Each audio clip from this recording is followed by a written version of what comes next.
Good morning, all dear students. Myself Nadim Ali welcomes you in online chemistry classes. Students, आज का हमारा topic रहेगा ionic bond चल रहा था अपना। आयनिक बॉन्ड के बाद में मैंने फॉर्मल चार्ज वगैरह और भी टॉपिक आपको स्टडी करवाए थे। कोवेलेंट बॉन्ड भी स्टडी करवाया, एसोसिएटेड स्टडी करवा दिया। इसके बाद में अपना टॉपिक है उसी आयनिक बॉन्ड में फैक्टर अफेक्टिंग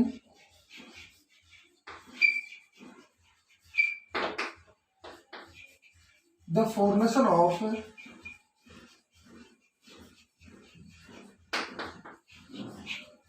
ionic bond.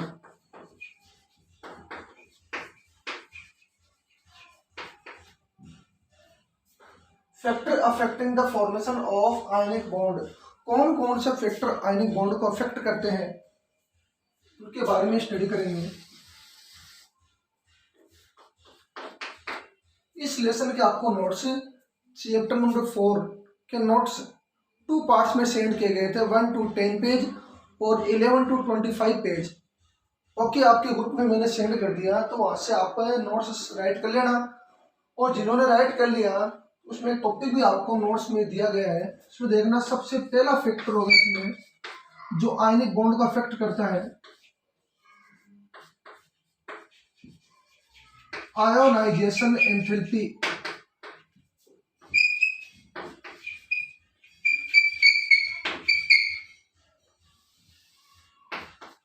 क्या होता है इसमें, इसके बारे में स्टडी करेंगे बाद में। पहले इसकी डेफिनेशन आपको नोट्स में दी गई है, फिर भी मैं आपको इसकी डेफिनेशन राइट करवा देता हूं। क्या होती है लिख लेना, ionisation enthalpy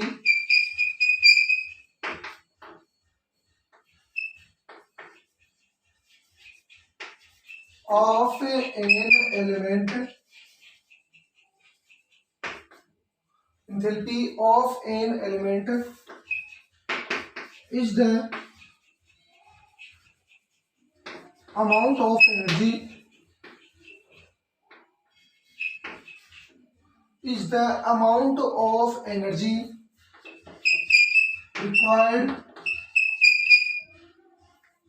required to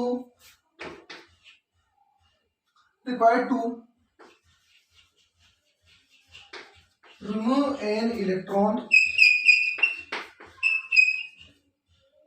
from ionization enthalpy of an element is the amount of energy required to remove an electron from the outermost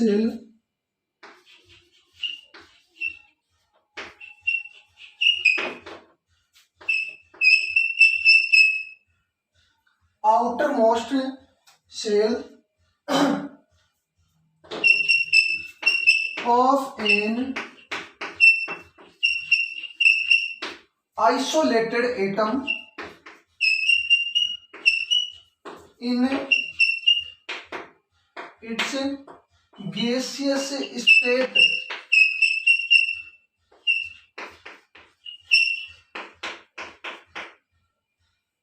okay, ये इसकी डेफिनेशन होगी। इसका मीन्स ये हुआ कि किसी आइसोलेटेड एटम की गैसियस स्टेट के, किसी एटम की आइसोलेटेड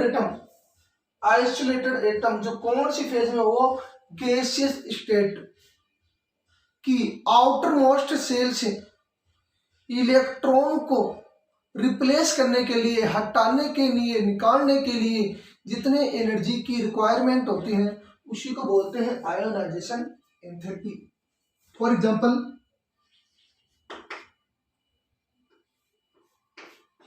सोडियम,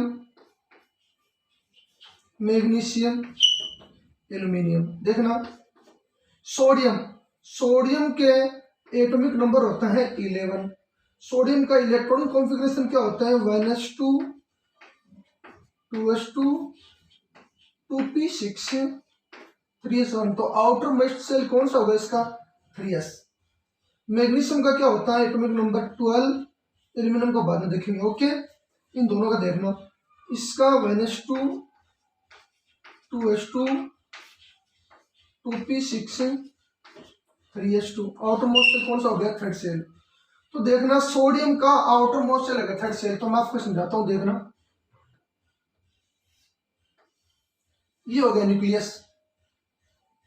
आपने एटम की स्ट्रक्चर देखी होगी 6th क्लास में। एटम की स्ट्रक्चर जब हम प्रिपेयर करते हैं तो उसमें क्या होता है कि ये सोडियम, ये हो गया न्यूक्लियस, सोडियम का न्यूक्लियस हो गया।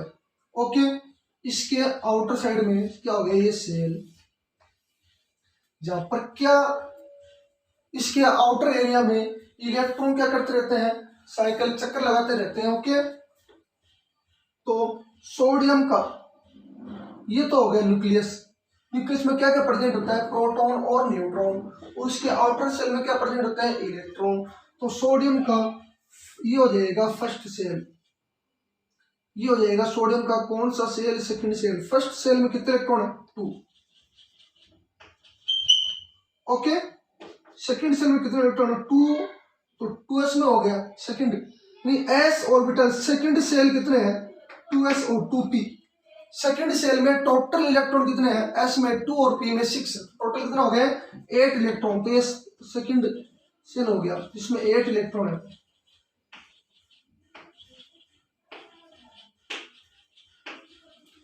ओके, ये 8 इलेक्ट्रॉन है। सोडियम का थर्ड सेल, और थर्ड सेल में कौन कौन से ऑर्बिटल आते हैं, 3s और 3p। लेकिन फिलहाल सोडियम का एटॉमिक नंबर 11, इसलिए 3s में कितने इलेक्ट्रॉन होंगे, सोडियम के 1। ये तो हो गया 3s, ये हो गया 2s एंड 2p, और ये हो गया 1s। अब देखना स्टूडेंट्स, सोडियम के सोडियम का जो एटम है उसके न्यूक्लियस के जस्ट पास में कौन सा सेल प्रेजेंट है, 1s। तो इस सेल से तो इलेक्ट्रॉन हम निकाल सकते हैं, लेकिन सोडियम का जो आउटर मोस्ट सेल कौन सा होता है, 3s। उस 3s में इलेक्ट्रॉन कितना है, 1 इलेक्ट्रॉन। सोडियम के आउटर मोस्ट सेल 3s में कितने इलेक्ट्रॉन है, 1 इलेक्ट्रॉन। अब इस इलेक्ट्रॉन को हम इजिली रिप्लेस करते हैं, हटा सकते हैं। जब इसको हीट करते हैं एनर्जी की रिक्वायरमेंट होगी, क्योंकि ये पूरे एरिया को केवल एक ही इलेक्ट्रॉन घेर रखा है, अकेला इलेक्ट्रॉन है, सिंगल इलेक्ट्रॉन है।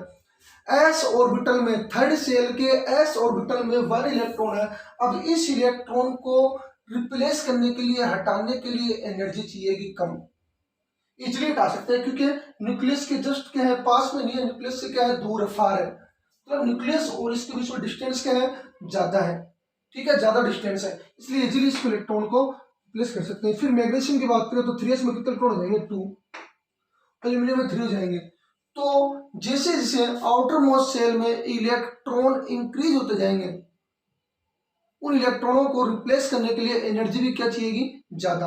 ओके स्टूडेंट्स, तो number of electron present in outermost shell directly proportional to किसके हो जाएगा, एनर्जी के। रिक्वायरमेंट, जितने ज्यादा आउटर मोस्ट सेल में इलेक्ट्रॉन प्रेजेंट होंगे किसी भी एटम के, तो उन इलेक्ट्रॉनों को रिप्लेस करने के लिए, हटाने के लिए एनर्जी भी क्या चाहिएगी, ज्यादा चाहिएगी।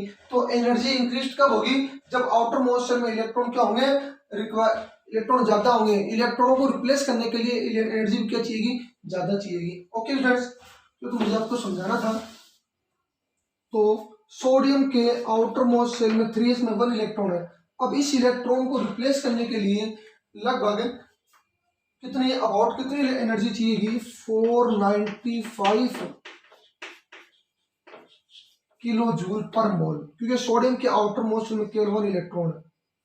ओके, तो सोडियम के आउटर मोस्ट सेल से अगर 1 इलेक्ट्रॉन रिप्लेस हो जाए, 1 इलेक्ट्रॉन, मैग्नीशियम में 2 इलेक्ट्रॉन रिप्लेस हो जाए, मतलब इलेक्ट्रॉन क्या हो गए, रिलीज हो गया, तो सोडियम कौन से आयन में चल जाएगा, केटायन में, Na+ आयन।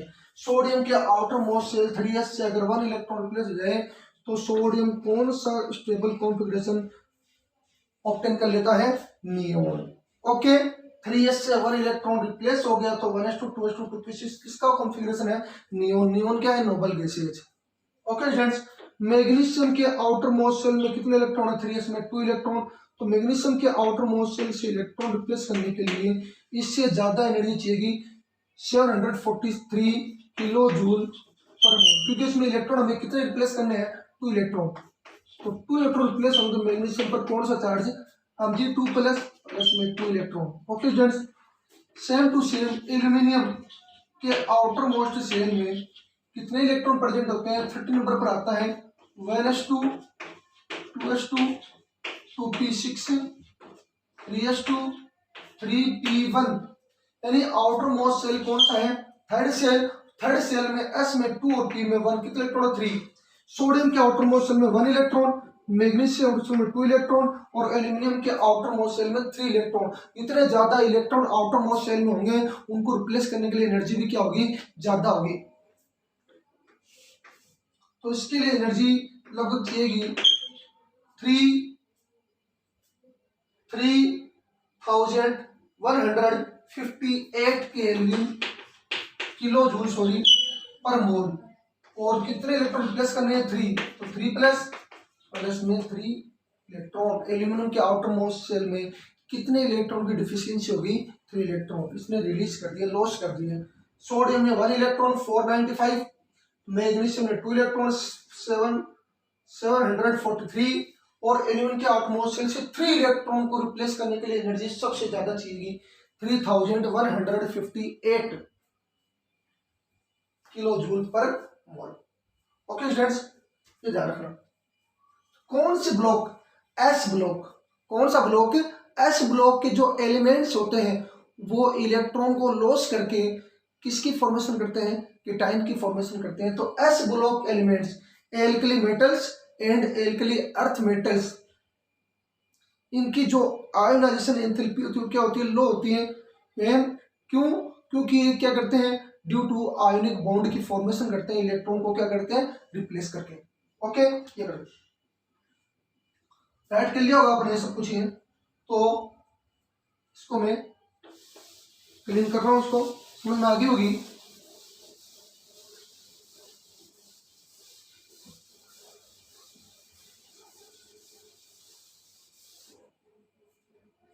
लिख लेना एस ब्लॉक में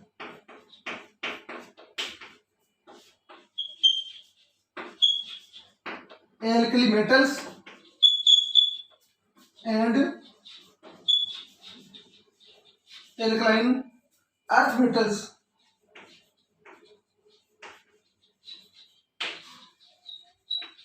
have low ionization enthalpy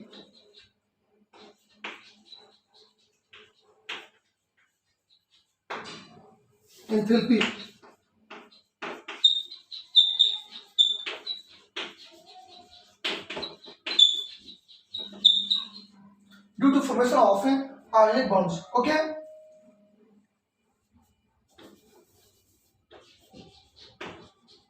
due to formation of ionic bond या due to लिखोगे enthalpy form ionic bonds।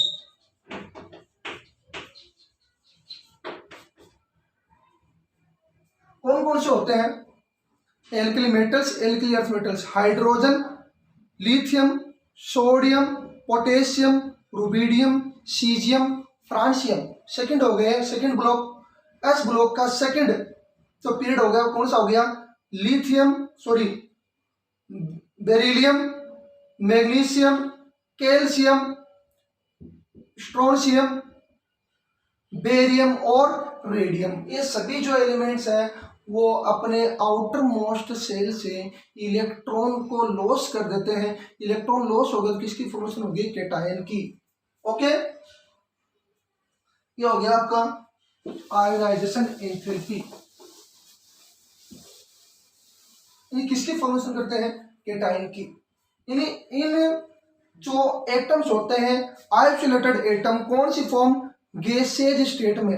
Isolated atom की गैसियस स्टेट में आउटर मोस्ट सेल से इलेक्ट्रॉन को रिप्लेस करने के लिए जितनी एनर्जी की रिक्वायरमेंट होती है वही एनर्जी क्या होगी? Ionisation enthalpy. सेकंड लिख लेना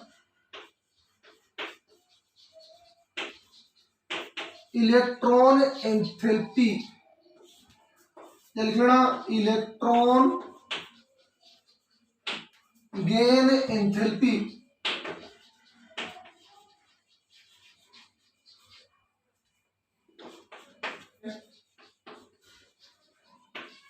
इलेक्ट्रॉन एंथैल्पी इसकी डेफिनेशन वैसे आपको नोट्स में सेंड की गई है। Enthalpy of an element is the amount of energy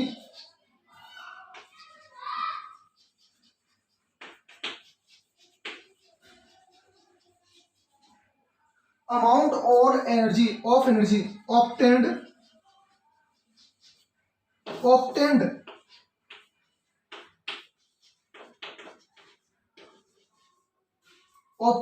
when an extra electron is added to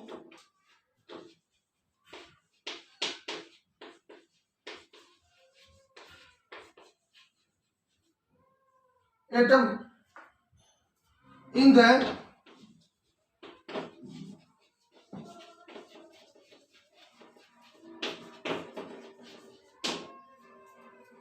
gaseous state. Electron enthalpy of an element is the amount of energy obtained when an extra electron is added to an isolated atom in the gaseous state. किसी भी isolated atom की gaseous state में उसके outer most shell में electron को add करने के लिए इलेक्ट्रॉन ऐड करेंगे। हमने आयनाइजेशन एंथैल्पी में इलेक्ट्रॉन को क्या किया था, रिप्लेस किया था, हटाया था।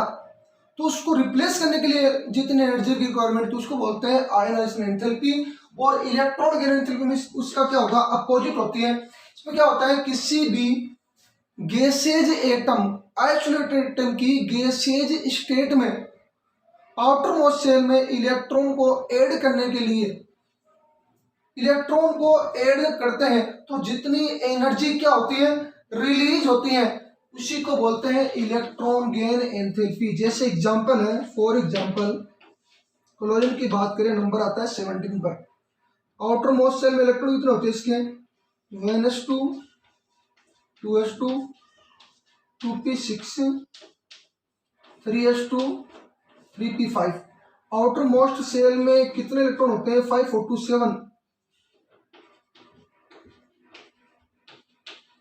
7 इलेक्ट्रॉन। ओके, तो इस क्लोरीन जिसके आउटर मोस्ट शेल में 7 इलेक्ट्रॉन है, उसमें अब मैं अगर एक इलेक्ट्रॉन ऐड कर दूं तो इसका ऑक्टेट कंप्लीट हो जाएगा। मीन्स मेरे कहने का है किसमें चेंज हो जाएगा, स्टेबल कॉन्फ़िगरेशन। कौन सा नोबल गैस, आर्गन में। तो इस क्लोरीन के आउटर मोस्ट शेल में 7 इलेक्ट्रॉन है, बस इसको एक इलेक्ट्रॉन की जरूरत होती है। इसमें अगर किसी भी गैसेज एटम या आइसोलेटेड एटम जो कौन सी फॉर्म में हो, गैसियस फॉर्म में हो, उसके आउटर मोस्ट शेल में अगर एक इलेक्ट्रॉन या किसी भी इलेक्ट्रॉन को ऐड करने पर जितनी एनर्जी रिलीज होती है, ऑब्टेन होती है, उसी को बोलते हैं इलेक्ट्रॉन एंथैल्पी या इलेक्ट्रॉन गेन एंथैल्पी। इलेक्ट्रॉन को गेन करने पर जितनी एनर्जी रिलीज होती है वो क्या होगी, इलेक्ट्रॉन गेन एंथैल्पी। ओके, देखना इस क्लोरीन के आउटर मोस्ट शेल में 7 इलेक्ट्रॉन, 1 इलेक्ट्रॉन में ऐड कर दिया। क्लोरीन के आउटर मोस्ट शेल में अब टोटल इलेक्ट्रॉन कितने हो गए, 8। एक और ऐड हो गया 8, और जितनी एनर्जी रिलीज हुई है वही क्या हो जाएगी, electron affinity EA is equal to कितनी हुई है, 348 kilojoule per mole. Okay students, तो माइनस जो है, जो इलेक्ट्रॉन को क्या करते हैं, एक्सेप्ट करते हैं, वो कौन कौन से ब्लॉक के एलिमेंट होते हैं, पी ब्लॉक के एलिमेंट होते हैं। और ग्रुप कौन सा होगा, ग्रुप नंबर होगा 16 और 17। Oxygen and halogen group elements, oxygen and halogen group elements easily क्या करते हैं, आयोनिक बॉन्ड की फॉर्मेशन करते हैं, इलेक्ट्रॉन को क्या करते हैं, एक्सेप्ट करते हैं। मैंने आपको लिखवाया होगा, आपको अगर याद हो 16th ग्रुप पे आपको करवाया था,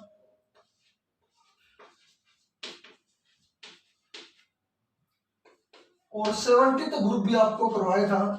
क्या था, क्लोरीन, क्लोरीन, ब्रोमीन, आयोडीन और एस्टेटिन। वो क्या होता है, इस ग्रुप में तो है लेकिन इसके जैसा बिहेव या उनकी फिजिकल प्रॉपर्टी से सेम नहीं मिलती। तो इनकी तो हो जाएगी वैलेंसी कितनी, -2, और इनकी जाएगी -1। तो फ्लोरीन, क्लोरीन, ब्रोमीन, आयोडीन, इन जो एटम होते हैं हेलोजन्स, उनको कितने इलेक्ट्रॉन की रिक्वायरमेंट होती है, 1 इलेक्ट्रॉन की इलेक्ट्रॉन रिक्वायरमेंट होगी। मतलब कौन सा चार्ज हो जाएगा, minus charge. Oxygen 16th group है ऑक्सीजन फैमिली का, उसके आउटर मोस्ट शेल इलेक्ट्रॉन होते हैं 6। कितने इलेक्ट्रॉन की रिक्वायरमेंट होती है ऑक्टेट को कंप्लीट करने के लिए? 2 इलेक्ट्रॉन की।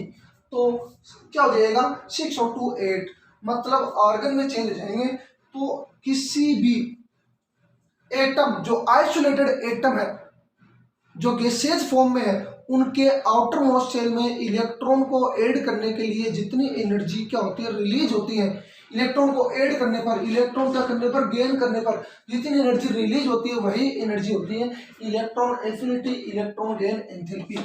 ओके फ्रेंड्स, ये आपका हो गया टॉपिक कंप्लीट। यहाँ पर किसी भी स्टूडेंट्स को इन 2 टॉपिक्स में अगर कहीं पर प्रॉब्लम है तो आप प्लीज कमेंट बॉक्स में अपनी प्रॉब्लम को राइट कीजिए, आपकी प्रॉब्लम को सॉल्व कर दिया जाएगा। अपना टॉपिक था factor affecting the formation of ionic bond, 2 topic करवा दिए, बाकी एक टॉपिक और है लैटिस एंथैल्पी, जिसके बारे में नेक्स्ट वीडियो में आपको डिटेल से ही बताया जाएगा।